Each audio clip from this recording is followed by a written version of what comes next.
Okay, all I could do is say thank God for later time zones, right, or earlier time zones, because I could get what I could do stuff at 1:30, and maybe people who friends of mine out west can see this, you know. I mean, who are up around this time. I mean, it's not even what is it? It's not even 10 o'clock, I think, or we're on Alcoholics Anonymous, Big Book, Chapter 3, I think it's Chapter 3, and more about alcoholism.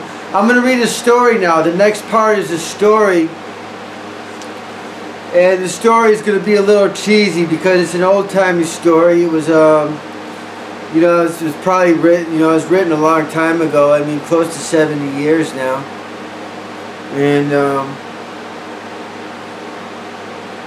so now we're gonna, this is, we're more about alcoholism, where they're talking about people who relapse, right? I mean, people who have relapsed when they've said they're not, oh geez, they're not gonna do anything anymore, you know, they're not gonna drink or drug anymore, and they, next thing you know, they found themselves all lit up again because they let their defenses down. So we're gonna start on Relapse Man number 2. I'll finish the last the portion of the last paragraph. Friends who have reasoned with him after a spree which has brought him to the point of divorce or bankruptcy are mystified when he walks directly into a saloon. Why does he? Of what is he thinking? Our first example is a friend we shall call Jim. This man has a charming wife and family. He inherited a lucrative automobile agency. He had a commendable World War record. He is a good salesman. Everybody likes him. He is an intelligent man, normal so far as we can see, except for a nervous disposition. He did no drinking until he was 35. In a few years, he became so violent when intoxicated that he had to be committed. On leaving the asylum, he came into contact with us. We told him what we knew of alcoholism and the answer we had found.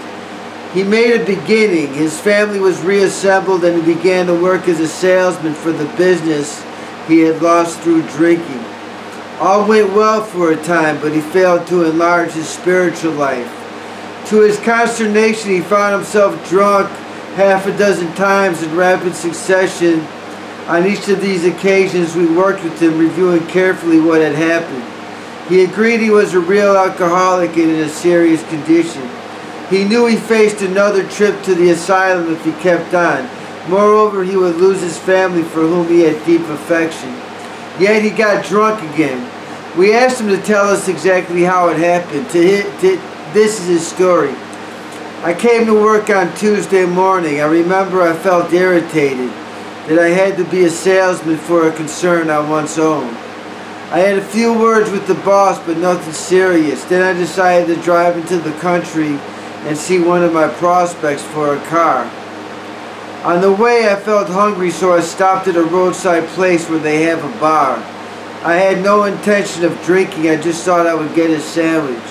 I had the notion that I might find a customer for a car at this place, which was familiar, for I had been going to it for years. I had eaten there many times during the months I was sober. I sat down at a table and ordered a sandwich and a glass of milk. Still no thought of drinking. I ordered another sandwich and decided to have another glass of milk. Suddenly the thought crossed my mind that if I were to put an ounce of whiskey in my milk, it couldn't hurt me on a full stomach. I ordered a whiskey and poured it into the milk. I vaguely sensed I was not being any too smart, but felt reassured as I was taking the whiskey on a full stomach. The experiment went so well that I ordered another whiskey and poured it into another milk. That didn't seem to bother me, so I tried another. Thus started one more journey to the asylum for Jim. Here was the threat of commitment, the loss of family and position, to say nothing of that intense mental and physical suffering which drinking always caused him. He had much knowledge about himself as an alcoholic, yet all reasons for not drinking were easily pushed aside in favor of the foolish idea that he could take whiskey if only he had mixed it with milk. what the precise definition of the word may be, whatever the precise definition of the word may be, we call this plain insanity. How can such a lack of proportion of the ability to think straight be called anything else? So I'm going to stop. Okay. Whenever I read this book, like I put something on the back burner, you know, like I wasn't going to touch it, and then I get into the book, and step 2, came to believe a power greater than us could restore us to sanity. And came to believe, come to believe. You know, yeah.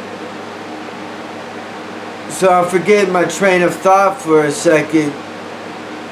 But like insanity, the definition of sanity is doing the same thing over and over, expecting different results.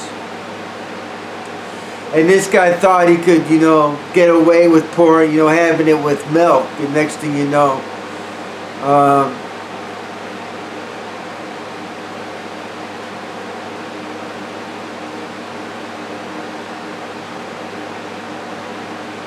you know, you talk about emotions, right? And, oh yeah, what I wanted to say is that you would, nowadays you can get drunk just by breathing the air, you know, or things could happen to you just by breathing the air. And people want to let you know that they control all that stuff. And I insist that there's a God in charge that's bigger than all that. I mean, I insist on it, right? But they insist on letting me know that they control my emotions and my thoughts and the air I breathe and all that. To the point where they got some little girl thinking it's okay, them watching her reach orgasm, right? She's only 17 years old, and she's trying to get along with these people because she has a good attitude. And you got to admit there's got to be some fear there, even though it's showing. I mean, these people call you in for an interview. You got these people swarming you. They're all around you. They're letting you know that they're a terrorist group and they control the system.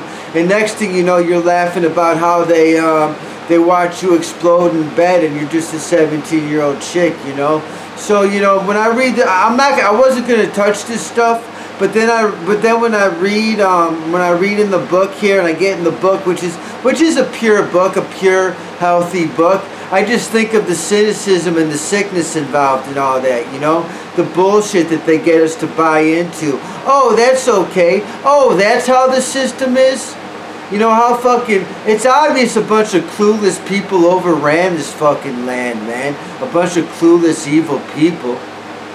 So then we gotta buy their bullshit? I'd rather they slit my throat or something, man. Do what you gotta do. I'm a fucking program guy. I gotta stay cool and kosher to keep it clean, and that's the only way I get anything done. If you want to eat my spleen, go the fuck at it, man. I don't give a fuck. You ain't gonna laugh about watching some 17-year-old girl come to orgasm, especially when you got her thinking it's alright. I don't condone of that. That's bullshit. And you fucking people on the talk shows, you sports guys, I mean, you think you got balls and saying you don't have balls to talk like this in front of them. I would get in, you know, if ESPN let me, or CNN, or any fucking podium with the microphone, I'd say the same fucking thing. I don't care. I wouldn't care if I was on the street. Somebody's gonna take care of me, man.